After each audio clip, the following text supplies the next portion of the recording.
Well, welcome everybody. We've got Cristy Davis from the Keto Village starting off. So everybody, welcome Cristy. Thank you everybody for coming, and thank you Keto Chow for this amazing event and having me here. I really appreciate it. I'm from the Keto Village, and I thought it'd be good to get up here and talk to you guys about how my health journey on keto's been. I know we all know you can lose weight. I know we all know how exciting that is with keto, but I come from autoimmune disorders, lupus, and kidney disease. And believe it or not, 6 years ago, I was bedridden. I could maybe get out of bed one day a week. And if we did anything with my family, we had to prepare for me to be in bed for about a week afterwards to recover from it. It was pretty bad. I've done Lindora, Jenny Craig, Weight Watchers, and there was one other one where I completed a full, whatever their program was. You know, some of them lasted a year. I was always able to lose a little bit of weight, but none of them ever helped any of my health issues. Losing weight would help me feel a little bit better, as in maybe a little more energy, or, you know, my blood pressure would go down a little bit, but nothing was treating my root problems. And so my husband had suggested it'll be 7 years in March, that I try keto, because he liked to watch UFC fighters, and they were all doing a ketogenic diet, and they were losing weight and saying that it helped health issues. And I finally hit that point, because I have a grandson, and I wasn't able to go do things with him, that I wanted to try anything. I was done. So I went to Kaiser and told them what I was going to do, because I have kidney disease and it's a higher protein. So we needed to make sure that my kidneys would be okay with it. And Kaiser said, we actually have a low carb program. You're going to drink our meal replacement twice a day, and you're going to eat a lower carb meal in the evening. And they gave me like menus and different things to try. And I was like excited. And again, forked out tons of money to do this through Kaiser. Got home the next day, made my first shake. Wanted to cry. It was so disgusting. I mean, it was just tasted like chalk. It was awful. And I told my husband, I can't do this. And he goes, well, you know what? I saw this stuff called Keto Chow come up in one of my ads on Instagram. He goes, and they have banana. And I am like a banana flavored, anything banana, I'm going to buy it. And I'm like, you know what? Let's try it. I never told Kaiser I quit using their shake.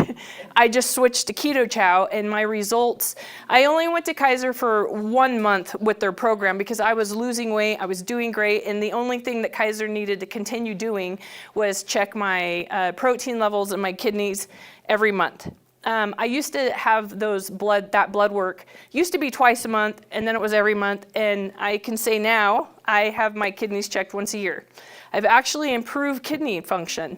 I'm no longer on 17 prescriptions.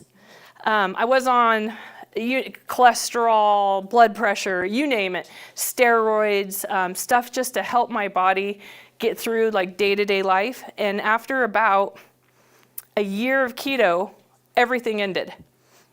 Even, you know, I know a lot of people don't like to talk about mental health, but even my anxiety meds, everything ended. I didn't need any of these things anymore. I hike now. I swim now. I'm learning sports I've never been able to do. I'm very young, 52 years old, and I feel like I'm living life again, more so than I did even in my 20s, because I'm excited to do things now. And I thought it'd be really good to explain the difference between the difference between those other diets and keto. And what it came down to was elimination. I didn't realize that it wasn't just counting calories, it was eliminating certain foods completely that healed. I'm not going to say I'm completely healed from lupus, because I am not. I will never be completely healed from that. I still have triggers, like if I get sick or my body gets stressed out from traveling. There's little things that can set it off. But it's like a 24-hour day of me not feeling good versus it used to be 1 to 2 weeks. And I used to be admitted to the hospital, no joke, once a month for about 2 years of my life, because my kidneys would get so bad and I would need extra help, you know, just maintaining functioning daily life. And kidney stones, I used to pop them out like a gumball machine. I don't even have kidney stones anymore. So I thought that was something that was worth coming and talking about. And I also, when I was healing from everything, I decided to start the Keto Village so that I could share this with others so they weren't going down those roads of Lindora, Jenny Craig, and forking out all that money. And I wanted a community that would be free and we could all help each other. And that's where the Keto Village came about. And I'm very excited. That's my baby. And we're a very good community in there. And I wouldn't have gotten this far without Keto Chow. So they mean a lot to me. Trying to think, there was a couple other things I'm trying to think. Hashtag not sponsored, by the way. Yeah, not sponsored. Definitely not sponsored. My husband's been on a weight gaining journey since I started Keto Chow. And he drinks 3 a day and eats 3 meals a day. And so that makes me mad because I can't do that. But today I've lost 160 pounds. But like I'm saying, my health to me outweighs any amount of weight that I've lost. That's just been a bonus. I do feel better from weight loss, but getting my life back has been number one for me, and that's what keeps me going. I get people asking how I stay on track. I don't ever want to feel the way I used to. And I'm not perfect. I have roller coaster days. I have months. There's been, over the last 5 years, I've broken a leg. That threw me back, 6 weeks of laying in bed and not doing much. I've had 5 surgeries. Those took a long time to recover from.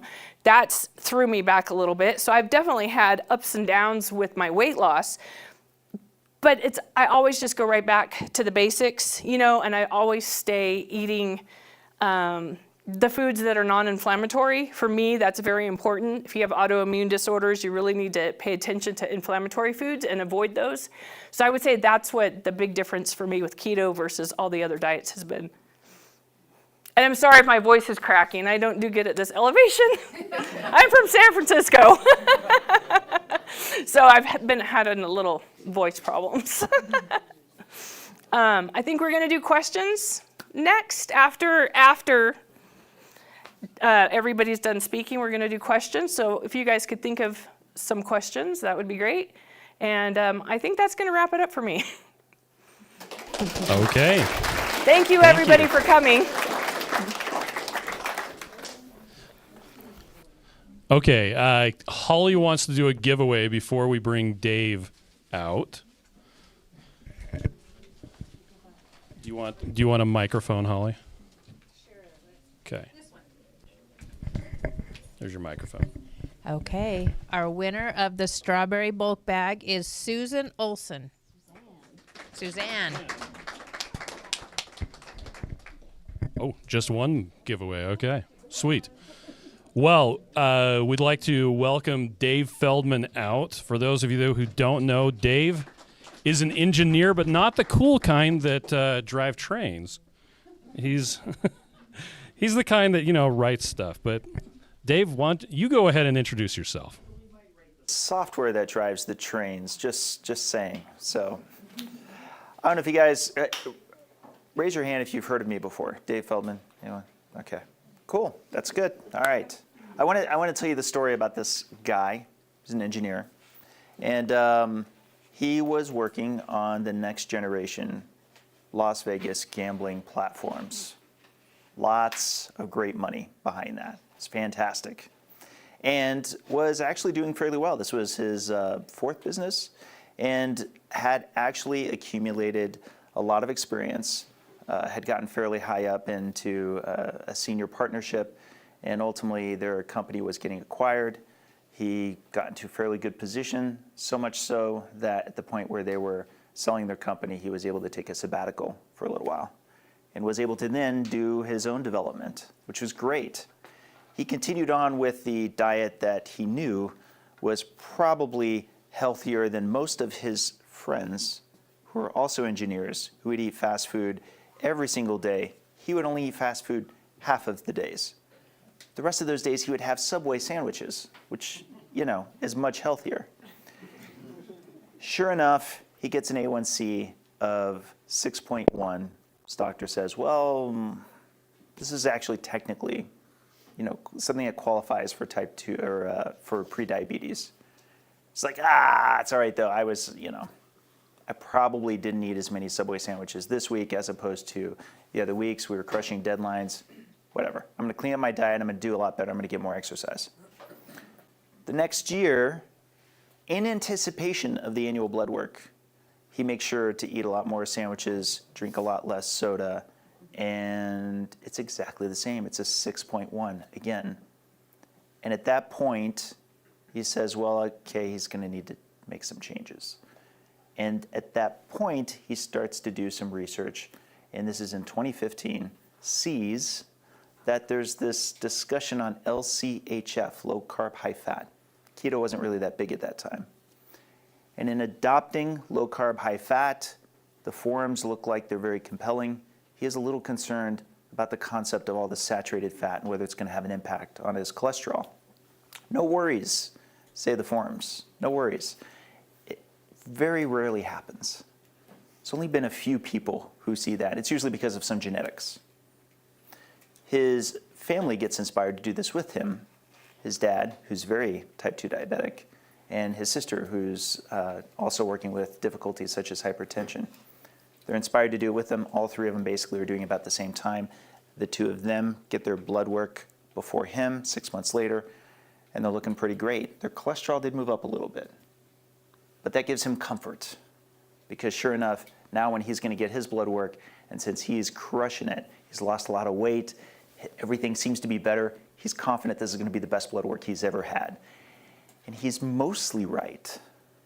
A lot of things got better. His A1C definitely got better. His fasting glucose got way better. Except for one thing. Do you guys know what was different about it? Cholesterol. I mean, just one marker, right? Just a little bit of cholesterol. But no, this was a life-changing moment. It was November 27th, 2015, and I remember it like it was yesterday. And now, that engineer who, big reveal, it's me, is privileged to have a documentary that's being filmed on my story and the research that ultimately resulted from that fateful day. But here's the catch. November 27th was the day that the fear and the depression and everything started to set in, because at that time there was no research on this. I was furiously looking around on the internet for anything, any answers that were there, and nothing was there, except for two different articles, one from Peter Attia and one from Thomas Dayspring, where they discussed a quote-unquote hyper-responder effect. But they were just case examples. They were on blogs. And that was it. That's all I had. I didn't really have anything else. And that was just very debilitating for me, because for those 2 weeks until I got my second blood test, I was very concerned and really thinking I might have to abandon this diet, which was very disheartening because I was training at the time, running. I was setting personal records. And I don't know about anybody else, but it almost felt like I was reversing my age. It just felt like I was doing so much better. And I don't mean to make it sound like keto is a panacea, but I think whenever I talk about this story, I never really get it across the personal level of how emotionally attached I was to this success. This was a personal success that not only was I feeling for myself, but for my family, that we were succeeding at getting healthier. And here I am looking at something that's going to kill me in the next moment. But 2 weeks later, when I get my second test, there was one major difference. Beyond being depressed, my appetite had dropped, I had lost a lot of weight, and I was learning as much as I could about the study of lipids, known as lipidology. And I thought, okay, well, if I'm depressed and eating a lot less, at least I'm eating a lot less fat, at least I'm eating a lot less saturated fat. And if that's really what's driving these crazy high numbers, well, then either it's going to stay the same or it's going to drop, but really it should drop a lot. This was my first N of 1 experiment, not by design, but by force. And instead, my cholesterol went up another 100 milligrams per deciliter. And to this day, nobody understands it, but I was excited by that. Definitely the person handing me my blood work was surprised that that was my reaction. But that was the moment my curiosity got unlocked and I had to know what was going on. The rest, for those of you who followed my journey for a while, know I then started doing a series of experiments, obsessively, these N-of-1 experiments, finding that I could change my cholesterol levels quite rapidly, way more dynamically than what was thought to be possible.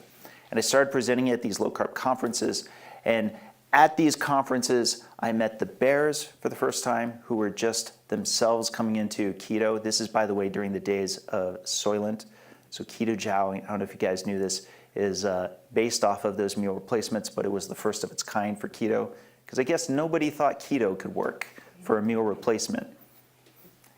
But I was so stoked that these numbers could change so fast, and I was so certain that it was only a matter of time until these lipidologists, these people in this field who could actually study this, would see what I'm seeing and become excited about it, snatch it out of my hand, and then do the studying from there. And then I could get back to making the next generation gambling platform, make a whole lot of money, right? That never happened. As of today, we still do not have any other major studies on this research, or particularly the phenotype that are like myself, that have this triad, not just of the high LDL cholesterol, but the high HDL cholesterol and the low triglycerides. Now here's one piece of the story that I haven't shared before. There's somebody who I already knew at that time, who I kind of think of as my Yoda. They have been in research, especially medical research. And throughout this journey, he has given me some sage advice. The very first thing he told me was, he said, "You just should be aware, Dave, that science is politics. The sooner you recognize that, the better you'll do." But I grew up with the Hollywoodized version of how scientists are, that there's the professor, he's on the chalkboard, he's putting down and then the upstart student goes, "Hey, have you considered this possibility?" And then the professor suddenly is changing their mind and they're going, "This challenges my whole worldview. Let's work on this together." And I'm not saying that is a scenario that can't exist. I'm just saying it's not one I've been able to experience myself. It's taken 8 years of not just those N-of-1 experiments, but in eventually partnering with a lot of folks that took a lot of work to find. And I'm so blessed to be collaborating with Nick Norwitz and Adrian Sotomoda, for example, and all of the things that we've been able to publish up until this point, and the many other doctors that we've been able to collaborate with, but it has been an uphill battle. And we're now finally at an important inflection point, because beyond just getting the mechanistic side that got me so curious in the first place, we're at a special moment for me personally, in that we've now run a study.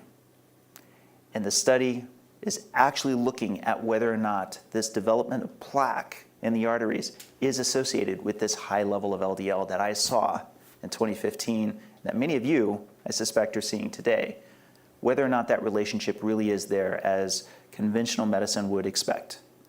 Are we going to find that people going on a ketogenic diet who see this likewise high level of LDL at a population level, are we going to see that they have this outcome of atherosclerosis, which is the development of plaque in the arteries? I'm happy to say that now that's not only getting looked at, but as of last week, we completed the original scope of this first study, the lean mass hyperresponder study.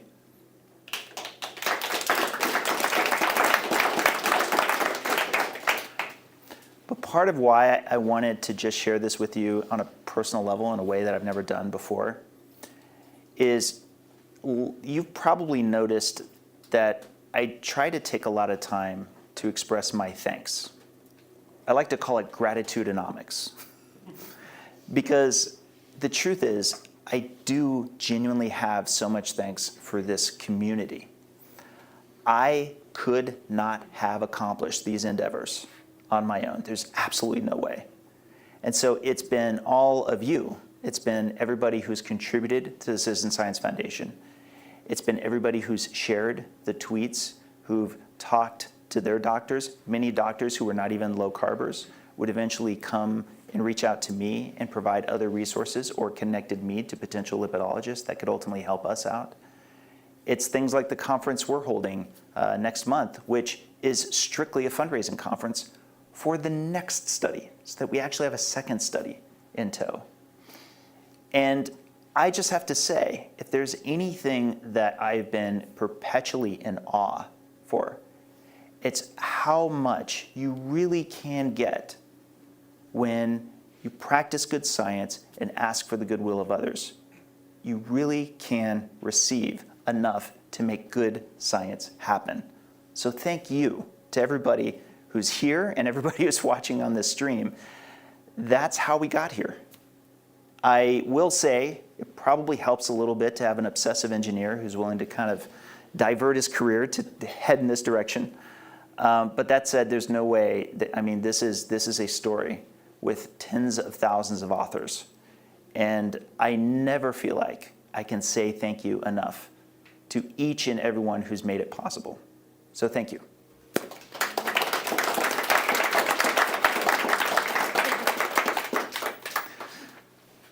Should I stay up here for the Q&A? Oh, yeah. You want to do Q&A now? Yeah. Sweet. Q&A. Doesn't have to be on what I just talked about, but if anyone has any questions. Yeah, so for anybody who is here in the audience or who is watching, there's, well, in the online video, there's a link in the description to the question thing. Around here, we've got the little QR code where you can ask a question. But Cristy, if you want to head on up, yeah.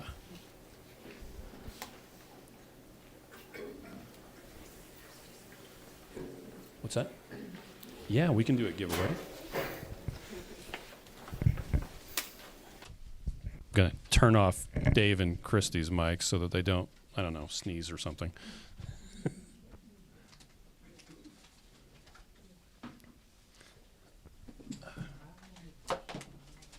Meanwhile, I'm going to get the camera right. You know, if you guys stand closer together. Aw, thank you. It's like twins. Okay. Okay. Mike Mallet. What?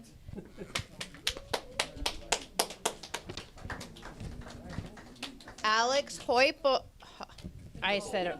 Hippo. I totally failed on your name. Sorry. And the last one. Leanne Hittapole. Leanne Hittapole. 2 days in a row. Let's go. Okay. Sweet.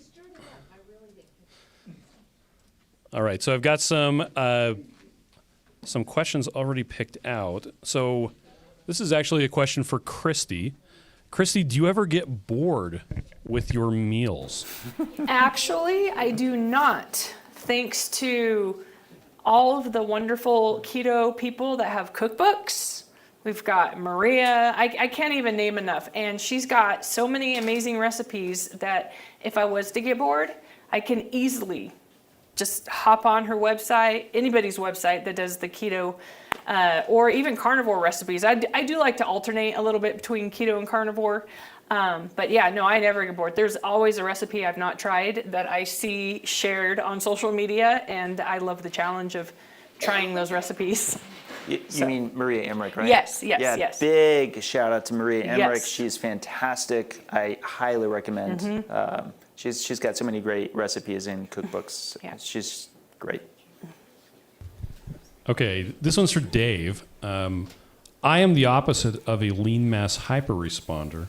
What are your top suggestions to help me improve my chances of preventing cardiovascular problems?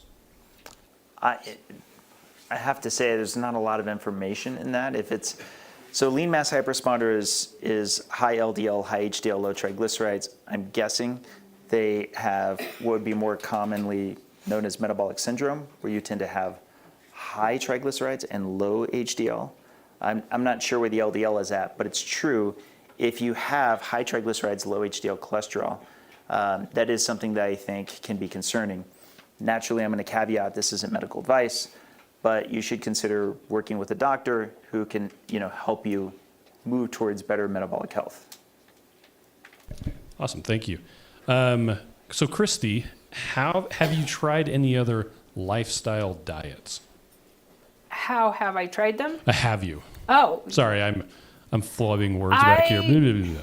I did try, I believe it was paleo years ago. And again, it wasn't, because I was also pre-diabetic and my AC1 was really high. And I wasn't seeing the results that I needed to see to help me feel better. With every diet that I've paid for and other lifestyle diets, I did lose weight with every one of them. But I did not feel better, so I wasn't fixing the root cause. And I was still bedridden, and I was still having a lot of health issues and still being admitted to the hospital. I think I have 6 different migraine disorders that I've been diagnosed with, and I don't even get those crazy headaches anymore.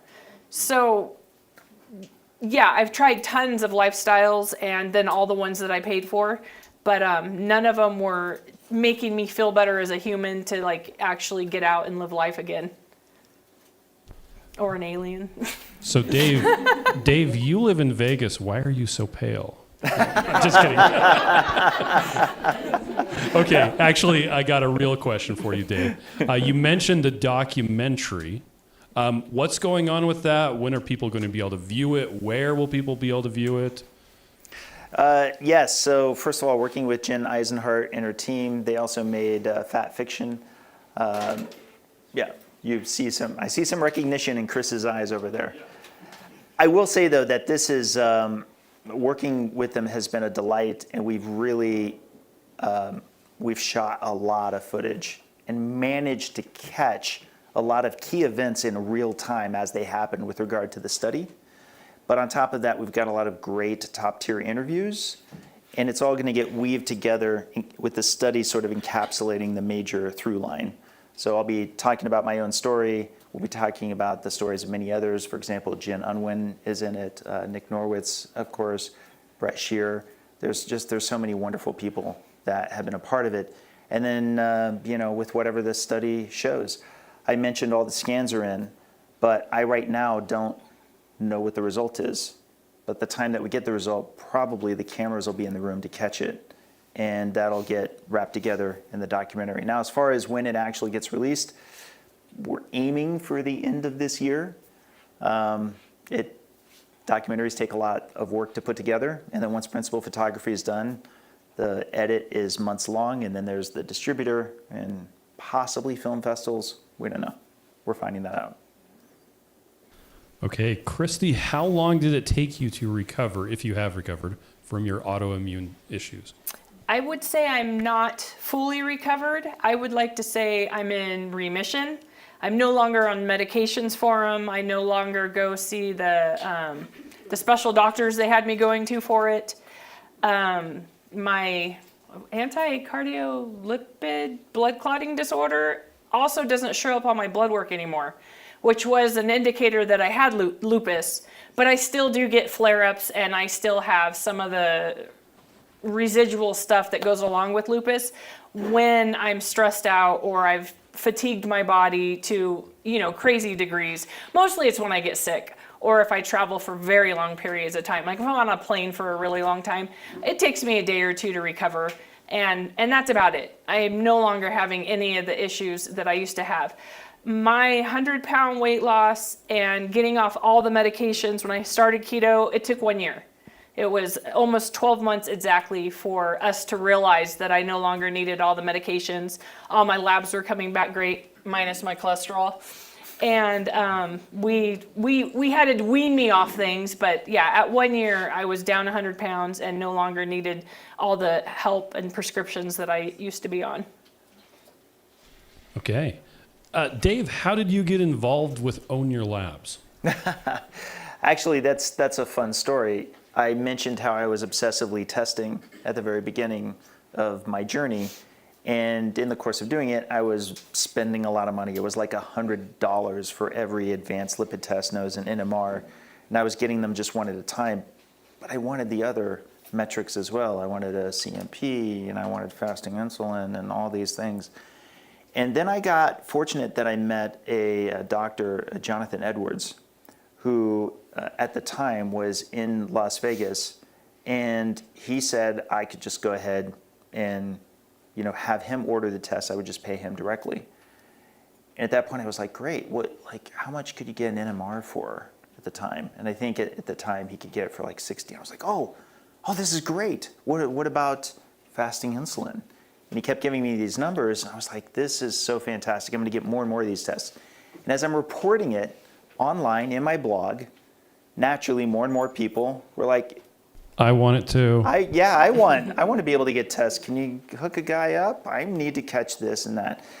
And I kept saying, no, try to work with your doctor, et cetera. But eventually, I saw that there were these, the same way I was getting my tests were these online resellers.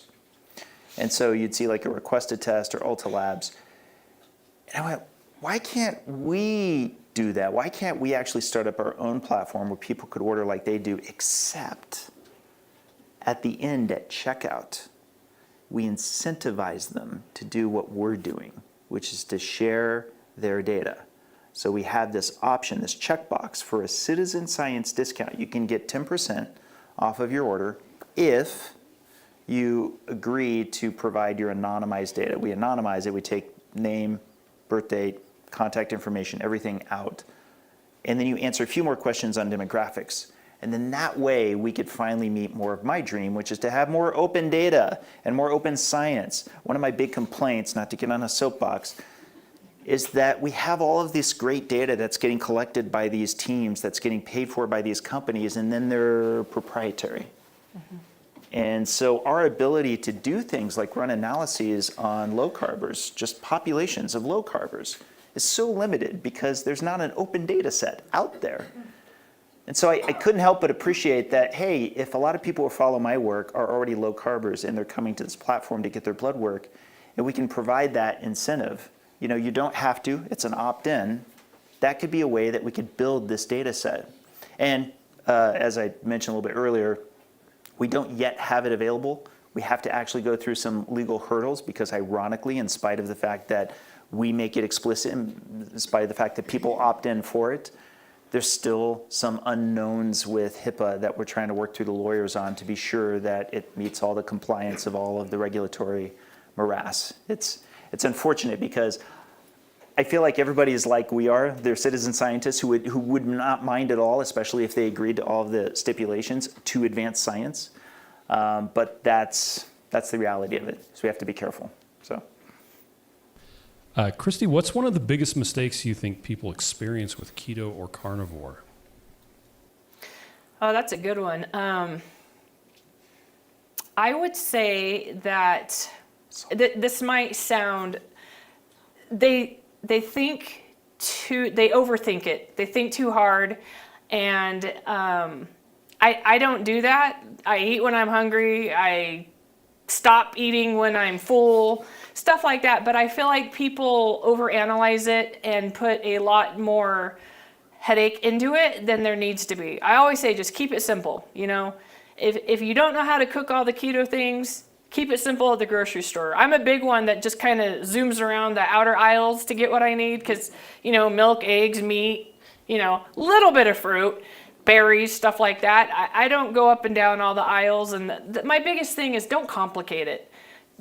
Because when you complicate it, you overthink it. And if you have a day that you eat off plan, don't let it end your journey. Don't give up and be like, oh, well, I did this today, so I can't continue doing this anymore. Just pick up right where you left off, sweep it under the rug and just keep moving forward.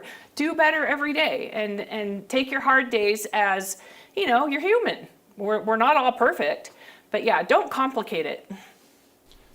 Dave, in your journey, was there ever any point where you seriously considered giving up? Never give up, never surrender.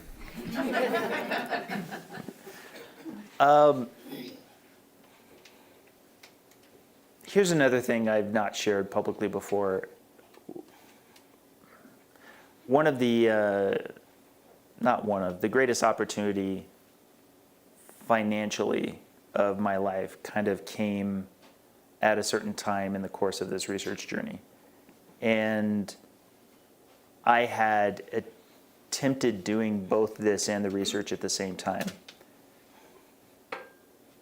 And ultimately, even after a fairly decent amount of buy-in within it, I realized it just wasn't possible to do both.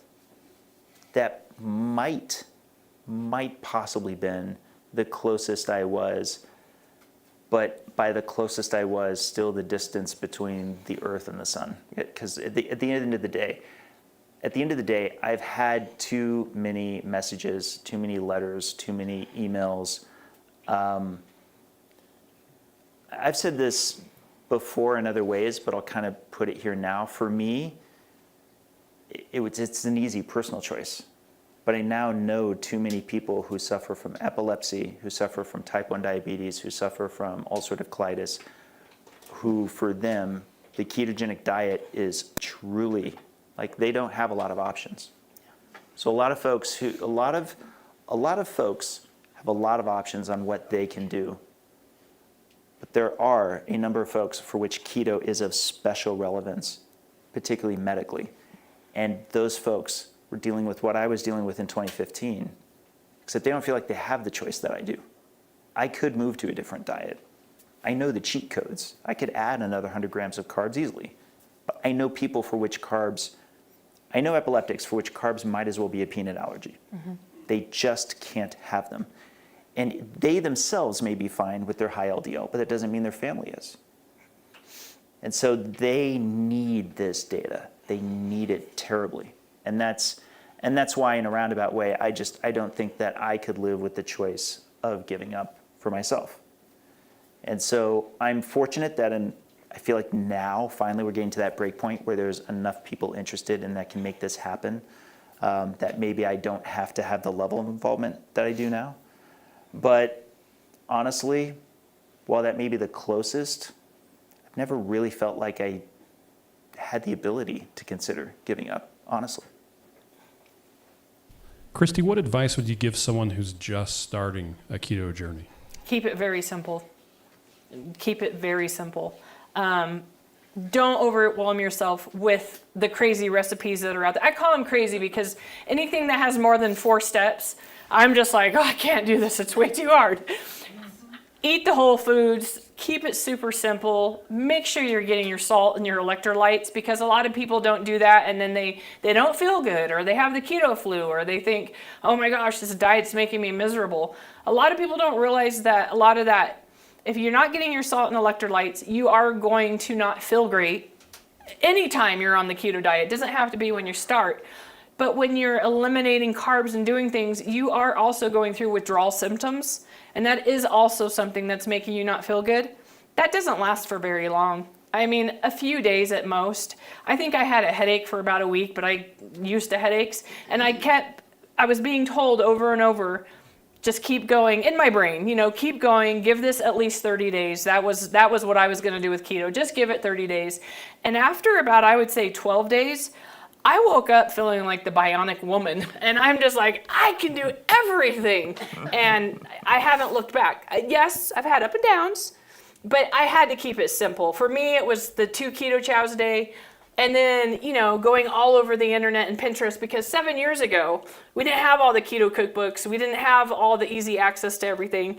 So I was like on Pinterest, what's gluten-free? What's high protein? What's, anti-inflammatory? And I had time to think about what I would make for dinner, because I didn't have to think about anything for breakfast or anything for lunch, because I had those shakes, and it made it easy. And there were times that I really wanted breakfast, so I'd move my shakes to lunch and dinner. I mean, you can move them around any way you want. So just keep it simple, That's my best advice. And when you have a hard day, don't give up. Just move on. Can I actually add to that? No, yes. In my opinion, nothing beats proximity. If you have the food in your household, that can be a problem. I'm sorry, you cannot help but be aware of it. And the more that you see it, the more that you know that it's there, the more it runs risk. And I hesitate to say this, but honestly, I feel that all the things that can apply to substance abuse can apply to terrible eating habits. Some people are great that they can do cheat days. Frankly, I know a lot of folks who, and I'm one of them, I have to be very careful. There's some things that I just absolutely will never eat because I treat it like it would be me falling off the wagon, like French fries. I will not ever have another French fry. It's too freaking amazing. And I know if I have one fry, it won't be one fry. It'll be 5,000, 50,000, 100,000 more fries. And therefore, I just keep it away from me. It's not going to be in the house. The rule is, anything I'm going to eat when I'm not hungry is not going to be in the house, full stop. So, Dave, you mentioned a conference coming up in March. What will the talks be about? What's going on with that? This is your time to shill. Yay, shill time, yes. No, actually, I'm very proud of the fact that this is a conference that truly is 100% charity. So it's called COSI, which is the shortened name for the Collaborative Science Conference. It's in Las Vegas. It's March 15th and 16th. And literally, all the speakers are themselves going there and donating not only their time, but they're going on their own dime, which is why it's so wonderful. Great sponsors like Keto Chow and others are paying for the venue. And therefore, all of the money that we're raising is going literally to the next major study. And the next major study is of enormous significance. While we're very excited about the study we have now and that we're completing, it's extremely important to not have the one study. How many times have you heard, but it's just one study, right? So again, there are no other major teams doing major studies on this population. So we don't need to just see what the study is. Even if it looks really good to us, we need to also do this next study. And the next study is going to be a bit more robust. It's going to have a control group. So it's going to be a bit more expensive. The good news is COSI is already looking really popular. Lots of booking. We've actually already sold out all the VIP dinners. But your donation, which is tax deductible, is your ticket to this conference. And you can get in for as little as $25. If that's what you want to give, please do. Come and just pay the $25 and come and see these great speakers. We've got a great slate of speakers, not only a lot of the ones that you typically see at conferences, but I also wanted to provide opportunity for other folks like myself, citizen scientists. So we have a mix of also folks who've applied as citizen scientists and will have their own 15 minutes to talk about their hypotheses and what they've discovered in their own journeys. Folks like this one, for example. And it's for a good cause. Again, it's truly a charitable cause. It's tax deductible, and we have a 0% admin overhead. None of the money actually goes to anybody who's connected to Citizen Science Foundation. It's literally just like a throughput straight to the next study. Can you donate without going to the conference? Yes, you can. Thank you. You can go to citizensciencefoundation.org, and you can donate right now. And thank you for everybody who's made this happen. I know I say this a lot, but it is in fact true that our study is entirely funded by individuals. There's not a major corporation behind it. There's no government funding. Literally, the community, we're riding on the wave of goodwill of folks like yourself who just donate. And it is, again, a 501c3 charity that's making this happen, but it's how we make it happen. You have a link on your website that can lead to that one? Oh, to COSI or to just the straight To the donate? 503 to donate. Oh, yeah. There's a donate button right there at the top. Okay, yeah. Yeah. I've got you bookmarked, so that's all I know. Cristy, question for you. Do you track macros? A lot of you might shake your heads at me, but I do not. I've done this almost 7 years, so I'm very used to what I'm eating. I did in the beginning, maybe the first 2 years, that was very important.